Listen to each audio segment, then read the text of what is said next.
Família de Ragnarok, família! É hoje que o pau vai comer, Matheus! Pois é, menino bom, após uma longa espera aqui estamos nós para o segundo round da nossa querida Rainha dos Deuses. Como vocês sabem, vídeos sobre mangá exige um trabalho danado da gente, já que tentamos não usar as páginas originais para não tentar ter confusão com a editora, sabe? Então se não for pedir muito, eu peço que vocês deixem um like para dar aquela fortalecida, porque isso aqui dá um trabalho danado e a gente tem que se unir como humanidade para vencer essa difícil empreitada. E chega de enrolação, porque vocês já esperaram demais por isso, e vamos logo para a Arena do Valhalla, pois a quarta rodada do Ragnarok está prestes a começar.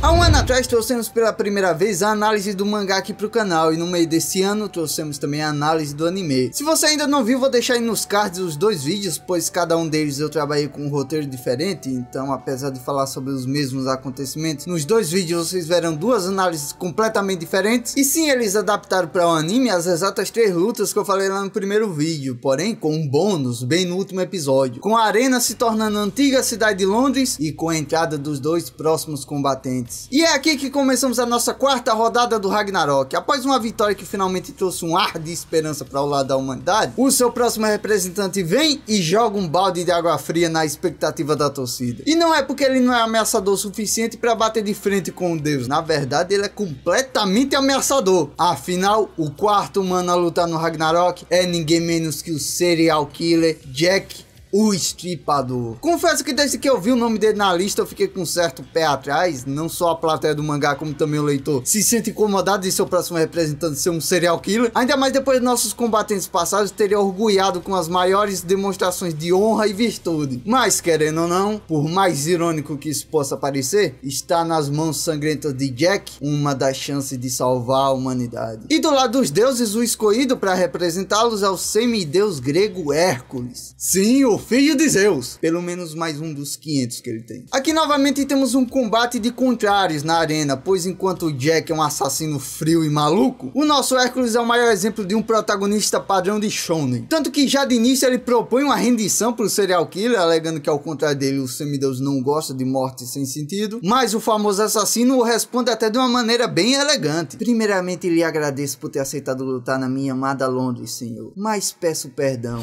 pois não poderei aceitar a sua proposta. Jack pode até ser britânico, mas a sua alma tem um pouquinho do jeitinho brasileiro. Ele é astuto, inteligente e acima de tudo, um malandro do caralho. Durante todo o combate ele mente sobre qual é a sua verdadeira Volunde, se aproveitando dessas mentiras para pegar o deus de surpresa e machucá-lo gravemente. Mas apesar desses ataques de surpresa, o corpo do deus grego sempre resiste aos ataques. Inclusive, nem sempre o Hércules foi um deus. Durante o começo da luta já descobrimos que Alcides, que é o antigo nome do Hércules, era um jovem mortal que morava na cidade de Tebas, na Grécia, e que após ter um duelo contra o deus da guerra, acabou sendo convidado para se tornar uma divindade do Olimpo. Durante a luta até vemos os moradores de Tebas na arquibancada dos humanos, e adivinha fazendo o quê? Torcendo pro lado dos deuses, mano. Alcides, que você vença, velho amigo. Cala a boca, Castor, eles vão te ouvir. Ninguém vai brigar com a gente não, pô. Se aqueles caras estranhos ali escutarem, com certeza vão bater na gente. Olê, olê, olê, olá. Se o Jack perder, o pau vai quebrar. Apesar da astúcia do serial killer, o Hércules acaba se sobressaindo com a sua força, chegando até mesmo a jogar as próprias facas do Jack contra ele mesmo. E é quando uma delas consegue quebrar o monóculo dele, que descobrimos que o menino Jack nasceu com heterocromia. Mais que isso, de alguma forma, aquele olho do Jack consegue ver as emoções das pessoas. E é a partir desse momento que vemos a origem da loucura desse homem, enquanto o mesmo começa a cantar uma famosa música infantil. London Bridge is falling down, my fair lady.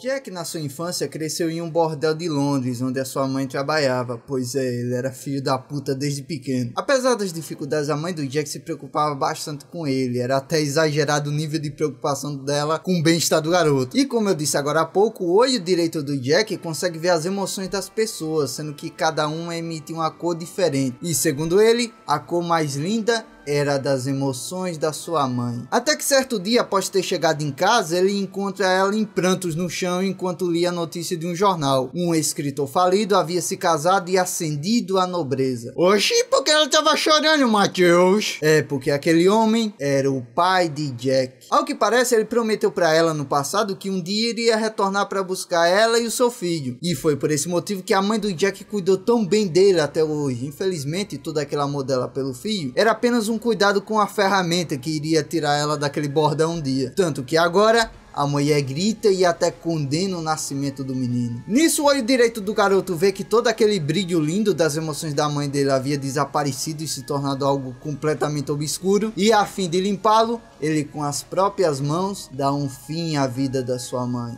De volta à arena, Jack explica que ao longo de sua vida ele viu as piores cores da humanidade com aqueles olhos. Porém, no momento que ele dava um fim à vida das suas vítimas, todas as cores eram purificadas pelo sentimento do medo. E esse é o motivo idiota dele cometer todos aqueles crimes. Como eu disse, o Jack mentiu bastante sobre qual era a sua verdadeira Volund, mas no clímax da luta dos dois, finalmente é revelado que após ele fazer o pacto com a Valkyria Hulk, ele acabou ganhando como arma divina um par de luvas. E qual a Volund dele? Simplesmente qualquer coisa que aquelas mãos toquem. Graças a isso, Jack consegue não só cortar um dos braços do Hércules usando o ponteiro do Big Bang, como também, como última arma secreta, ele consegue perfurar o peito do Deus usando o próprio sangue das suas feridas como arma. Porém, esse último golpe dele, apesar de ter sido um golpe de surpresa, ele não é forte o bastante para finalizar o Deus. E por isso, Hércules junta o resto de suas forças para dar um último golpe no serial killer. Um golpe que ele jamais recebera em toda a sua vida. Sim, Hércules usa suas últimas forças para dar um último e único abraço verdadeiro que Jack já recebeu. Acontece que apesar do Hércules estar lutando ao lado dos deuses, ele nutria um amor e um respeito muito grande pelos humanos. Tanto que em vez de esmagar o mal do Jack com um último soco, ele decidiu dar o golpe mais baixo para um garoto que jamais sentiu um abraço e um carinho de verdade. E dessa forma, enquanto é agraciado com pedras e vaias tanto do lado dos deuses quanto dos humanos, Jack Estripador sai da arena do Valhalla como o vencedor da 4ª rodada do Ragnarok.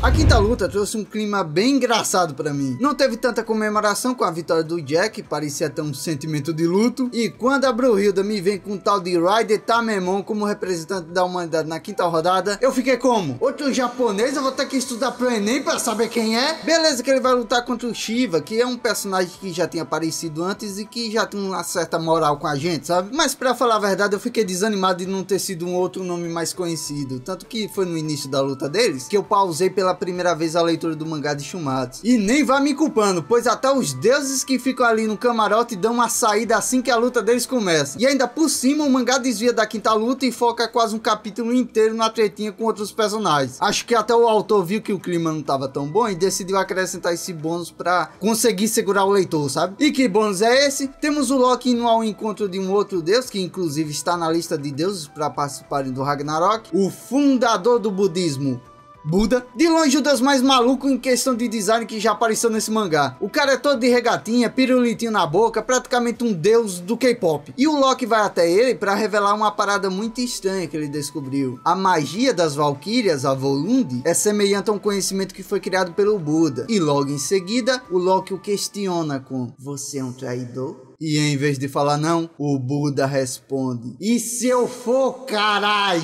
E por causa dessa coisa boba aí, os dois acabam gerando uma treta que acaba escalando com a chegada de outros combatentes futuros do Ragnarok, ficando do lado do Loki os deuses da fortuna e do lado do Buda o japonês Okita Souji, além também do Sasaki Kojiro, que volta das caras pra se unir a essa tretinha aí. No fim eles são parados pelos Zeus e Odin antes de caírem na porrada, e por isso eu chuto que essa cena foi pra prender um pouco o leitor. E quando voltamos pra arena, tá o Shiva ser um dos braço dele. É o quê? Pois é, menino Ban. Na verdade, o deus indiano perde 3 dos seus 4 braços ao longo do combate. Era esse cara que queria lutar contra o Adão, Matheus? Pois é, menino Ban. Imagina só se ele luta contra o Adão. Ia levar uma surra tão grande. Ainda ficou lá pros eles: "É minha vez, é minha vez." Sua vez de quê, pô? De entrar dentro de um caixão? Senta lá pra não deixar 3 mulher viúva e um filho pro mundo criar? E veja só, eu que comecei essa quinta luta pausando o mangá por achar o Raiden desinteressante, acabei quebrando a cara quando mostraram o flashback da história dele. Pois é, eu subestimei o poder emocional dos flashbacks de Shumasu no Valkyrie. Na moral, me emocionei demais com a história desse cara aí. A parada do Raiden ter lutado pra ficar vivo desde criança, porque, caso vocês não saibam, o nosso quinto lutador aí nasceu com a condição física que fazia os próprios músculos dele quebrarem os seus ossos. Felizmente ele conseguiu conter os seus próprios ossos, o que lhe concedeu uma força física incrível. Porém, por consequência, as pessoas da vila passaram a chamá-lo de monstro. Apesar disso, Raiden cresceu com um grande senso de justiça. Muito disso se deve à sua mãe, que sempre o incentivou a ver a sua força como um dom para ajudar os mais fracos. Inclusive, isso aí tá me lembrando alguém, hein? Se eu fosse vocês, eu dava uma olhada aí nos cards agora. E foi por causa desses ensinamentos que o Raiden cresceu buscando lutar no sumo a fim de mandar dinheiro para o seu vilarejo, se tornando o melhor não para estar acima dos mais fracos que ele, mas sim para ajudá-los a estar em cima juntamente com ele. E na moral, aquela cena da mãe dele segurando a ilustração dele, chora, na moral, velho, aquela ali é uma das cenas mais bonitas de Shumasu no Valkyrie, na minha opinião. O orgulho dela vendo que o seu garotinho frágil lá, que era esmagado pelos próprios músculos, havia se tornado o maior lutador do Japão, passa um sentimento muito foda pro leitor, né? Confesso que eu chorei um pouco nessa parte. E foi em lágrimas que enfim contemplamos o resultado final dessa batalha de gigantes. Shiva não é um deus qualquer. Mesmo tendo perdido 3 de seus braços, a dificuldade do combate continua equilibrada para os dois lados. E sim, os dois lutaram o tempo todo naquele famoso X1 só no morro de respeito. A Volunde do Raiden foi forjada pela Valkyria Vrud, que inclusive se apaixonou pelo lutador após ele ter elogiado a beleza da mulher, algo que ela não estava acostumada, já que todo mundo a chamava de monstro devido ao seu shape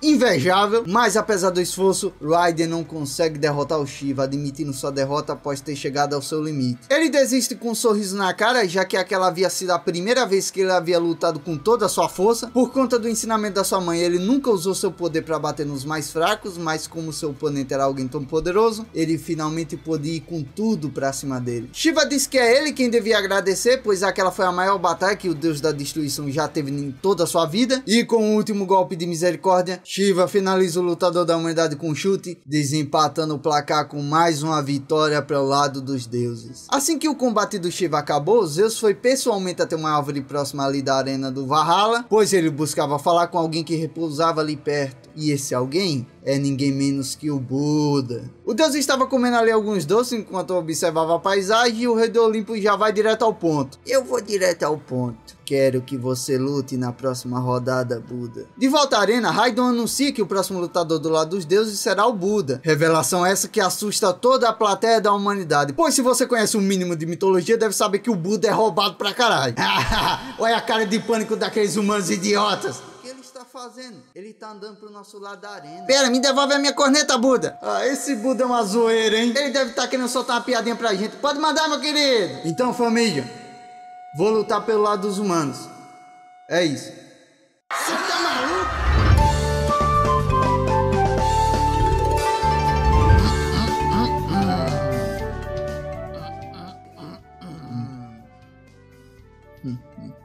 Olha lá o cara rezando pro Deus proteger ele. Cara, otário demais nesse mar. Por favor, Buda, nos proteja.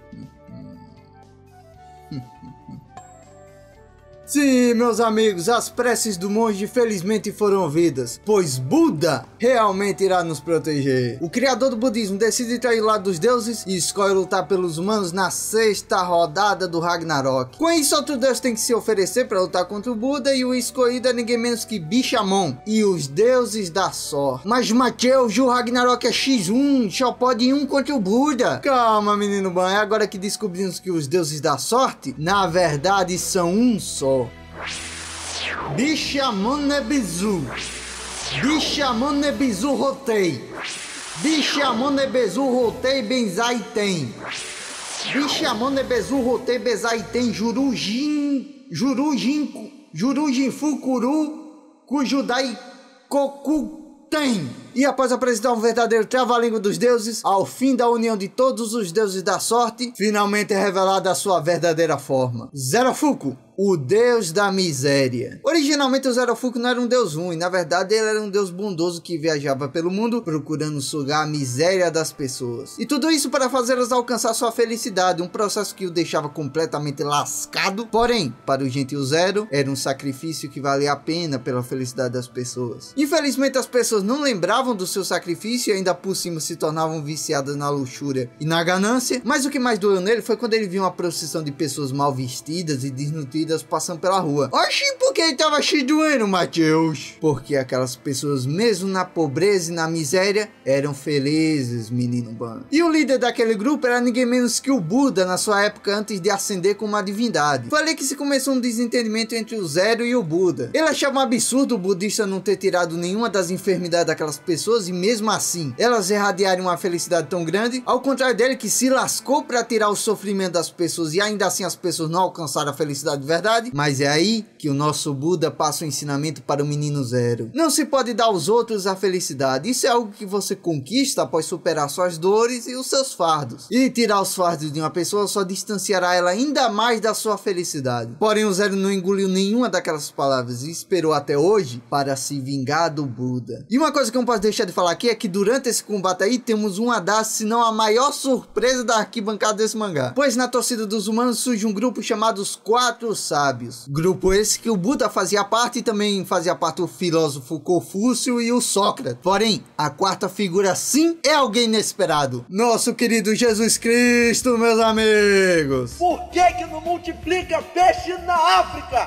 Porque lá não tem peixe para ser multiplicado. O poder do Buda é simplesmente uma humilhação para o Deus da miséria. O Deus não consegue acertar um único golpe nele, pois o nosso sábio aí, assim como o Jack e o Adão, tem um poderoso poder ocular, as 8 consciências. E o que ela faz? Ela simplesmente mostra ao usuário os movimentos futuros do seu inimigo. Além disso, o cajado do Buda muda de forma de acordo com as emoções dele, ou seja, o cara é roubado demais, né? E por ser tão roubado, o Buda vai lá e consegue nocautear o Zerofuku. Nocaute esse que foi tanto físico quanto moral, pois o budista consegue fazer com que o Zero desista de ser aquela divindade rancorosa e volta a ser aquele deus doce que gostava de ajudar os outros. Porém, quando parecia que o combate havia acabado, os chifres de Zerofuku começam a contorcê-lo e transformá-lo em alguma outra coisa. Sim, o cara tem mais uma fodendo transformação final. A diferença é que dessa vez não há transformação do deus, pois o Zero já havia desistido do combate. O que está acontecendo com ele é muito mais uma possessão, ou melhor, o resultado de um experimento. Ao fim daquela terrível transformação, o que aparece diante de Buda e de toda a arena do Ragnarok é simplesmente um dos maiores demônios do submundo. Rajun,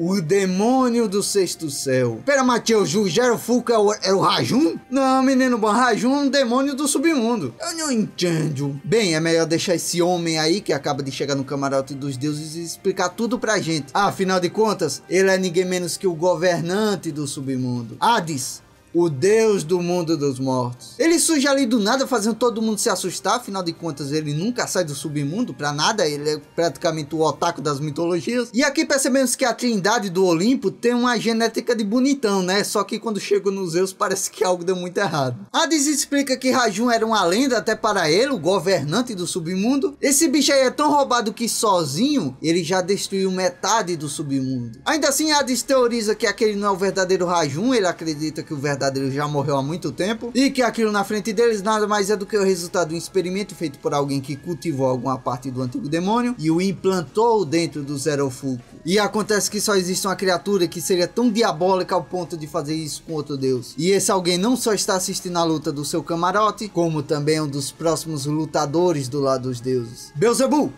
o senhor das moscas. Sim, o nosso famoso cramulhão, coisa ruim, capeta, cão, janho. Enche o mais novo aqui, ninguém menos que um garoto de anime emo. A luta dos dois agora é carregada de altos e baixos para os dois lados, até que o Buda, após muito sofrimento, consegue criar sua própria Volunde, usando o espírito do Zerofuku como a sua Valkyria, confirmando a teoria lá do Loki, que foi ele quem ensinou essa técnica aí a Brunhilde e as suas irmãs. E dessa forma, o terrível demônio Rajun é derrotado inesperadamente pelos dois combatentes da sexta luta, fazendo assim com que o grande Buda traga para a humanidade a sua terceira vitória no Ragnarok. Após a vitória sofrida do Buda, ele é levado às pressas pelas enfermeiras divinas lá para cuidarem de suas feridas. E no caminho para lá, a Brunhilda o acompanha e temos ali uma cena bem interessante. Nela o Buda dá uma chavecada na Brunhilda, elogiando os olhos dela e a gente já fica como Shipping de Charactés. Com a nova rodada prestes a começar e o lado dos deuses com a vaga vazia, já que o Buda os traiu, né? Os deuses podem adicionar um novo deus na sua lista. E quem se oferece para lutar? Ninguém menos que o deus do submundo Hades. Ele diz que fará aquilo principalmente para vingar a morte do seu irmãozinho Poseidon. Tomara que leve um couro do cabrão. Bem, durante a ida da Brunhilda até a sua sala de preparação para ver ali quem vai ser o próximo lutador dela, acabamos conhecendo um novo competidor do lado dos humanos que estava disfarçado de Brunhilda na sala. Eu profetizei minha derrota. Ninguém menos que Nostradamus, o profeta do século. Bem diferente do velho que eu tinha imaginado lá no primeiro vídeo de Shumatsu, né? Mas como eu já disse aqui nos vídeos passados, eu curto muito essa criatividade do autor de brincar com a visão que a gente tem das figuras históricas, sabe? A Brunhilda fala que o Nostradamus é um dos lutadores mais poderosos da humanidade. Até mesmo quando ela nota que o próximo lutador do lado dos deuses será o Hades, ela disse que não vai colocar o Nostradamus ainda, porque ele é a grande arma secreta do nosso lado. Mas aproveitando que o Nostradamus já foi apresentado e ele não lutará contra o Hades, eu gostaria de discutir aqui com vocês quais serão as próximas lutas. Eu confesso que eu não coloco a mão no fogo pelos meus chutes, porque lá atrás, quando teve a luta do Lubu contra o Thor, assim que eu vi a lista de lutadores, eu fiz vários chutes e, na verdade, eu não acertei nenhum deles. Por exemplo, eu achei que o Jack lutaria contra o Loki, devido aos dois serem dois filhos da puta, né? Só que o Serial Killer acabou lutando contra o Hércules, mó nada a ver, tipo, se você parar pra pensar. Então, tirando aqui o lutador que irá lutar contra o Hades, que já sabemos, né? Vamos tentar montar os próximos combates. Inclusive, eu vou usar aqui a ordem da teoria do encerramento de Shumatsu no Valkyrie, que caso você não conheça, no encerramento do anime mostra várias imagens e cenas que remetem não só a personagens que já lutaram, como também os que ainda vão lutar. Então, de acordo com o encerramento, na oitava luta teremos Nostradamus como nosso lutador. Por ele ter essa parada de se disfarçar e de ser o Coringa dos humanos, eu chuto que ele talvez lute contra o Loki, que tem essa mesma habilidade, né? Nona luta, Simon Heinstein. Personagem esse que, apesar de não ter aparecido ainda no mangá, sua aparência já foi revelada pelo autor já faz um bom tempo. Pra quem não conhece, ele é considerado por muitos como o maior atirador de elite da história da humanidade. E o chute que eu dou e que muita gente tá dando é que ele lutará contra o deus Apolo em uma luta de tiro, já que um dos símbolos do Apolo é um arco. Décima luta, essa aqui é o meu grande chute. Talvez não role, mas se rolar vai ser muito da hora. Eu acho que a décima luta será um 2x1 sugerido pelo deus Suzano. Como o Ragnarok só pode ter 13 lutas e a traição do Buda deixou o lado dos humanos com um competidor a mais que os deuses, eu chuto que talvez, tendo em vista as duas imagens que aparecem no encerramento, eu chuto que o deus Suzano, que provavelmente vai ser um espadachim, irá chamar o Okita e o Kitoki para lutarem contra ele sozinho. Sei lá, seria no mínimo interessante se rolasse, né? Vocês acham o quê? 11ª luta, Rasputin. Tem nem discussão, vai ser Rasputin contra Beelzebub 100% confirmado. Tipo, o cara é um exorcista e o outro é o Satanás. Eu preciso explicar mais alguma coisa? 12ª luta, Nikola Tesla. Meu chute é que ele lutará contra o deus Anubis. Eu chuto isso porque eu acho que seria uma luta bem interessante desses dois, sabe? Um é o deus que leva as pessoas até a escuridão da morte, e do outro, o homem que trouxe a luz ao mundo. Inclusive, eu já me peguei pensando como seria essa luta aí, tipo, imaginando como será a cena, sabe? Tipo, o Thomas Edison na plateia, dizendo isso aí é um pau no cu, não sei o que, e no fim ele tendo um puto orgulho do rival dele. E como 13ª e última luta, Leônidas, o rei de Esparta, versus Odin, o rei de Asgard. Os dois são bem conhecidos pelas suas lanças, né? Mas eu também chuto que ele será o adversário do Leônidas, porque o Odin, sempre que aparece em Shumatsu, ele emana uma certa aura de mistério, sabe? Sem contar, claro, a ligação que o Odin tem com Ragnarok na sua história original, né? Mas, Matheus, você esqueceu de aquele tal de Qin Shi Huang. Não esqueci, menino Ban, pois a Brunhilda escolheu esse homem aí pra lutar contra o Hades na 7ª rodada do Ragnarok. Afinal, quem melhor para lutar contra Hades, o imperador do inferno, do que Qin Shi Huang, o primeiro imperador da China? Enfia o coronga no seu cu.